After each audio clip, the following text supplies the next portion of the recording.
Vas-y, maintenant on a fait la com dessus. C'est un moment très agréable, le moment où on ancre le texte. Il y a un côté... alors peut-être aussi parce que finalement je suis aussi très dans l'écrit finalement. Les bandes dessinées, mes dessins sont plutôt du dessin appliqué, c'est pas vraiment du dessin écriture quoi.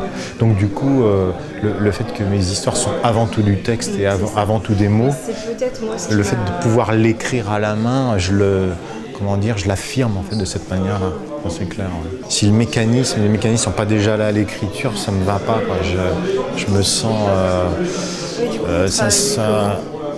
en fait, j'écris comme j'écris les dialogues, enfin, un peu comme une pièce de théâtre, avec même les didascalies, tout ça. Et puis après, quand je sens que c'est mûr et que tout ça est construit au niveau des textes, là, je passe vraiment à la réalisation.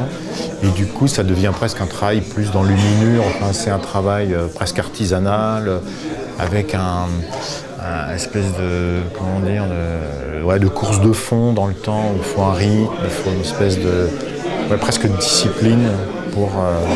c'est une espèce de maîtrise après d'une écriture en fait.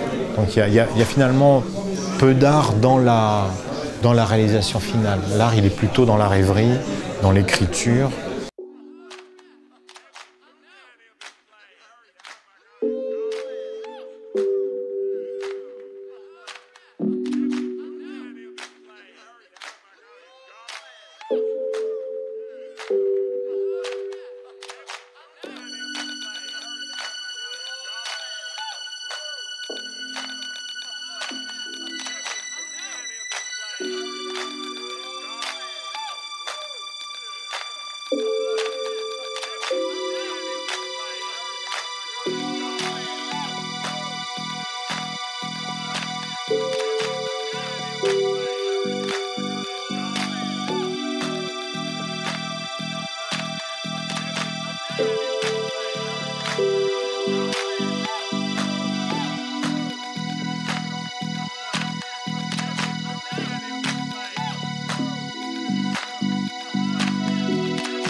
Et puis après, il y a une finition, saisir effectivement comment un personnage va être mis, comment il doit être disposé pour balancer un texte. Mais très peu en fait. La plupart du temps, c'est des cadrages assez classiques. Et à d'autres moments, paf, il va y avoir quelque chose qui va se passer qui fait que tout d'un coup, c'est plus du tout classique.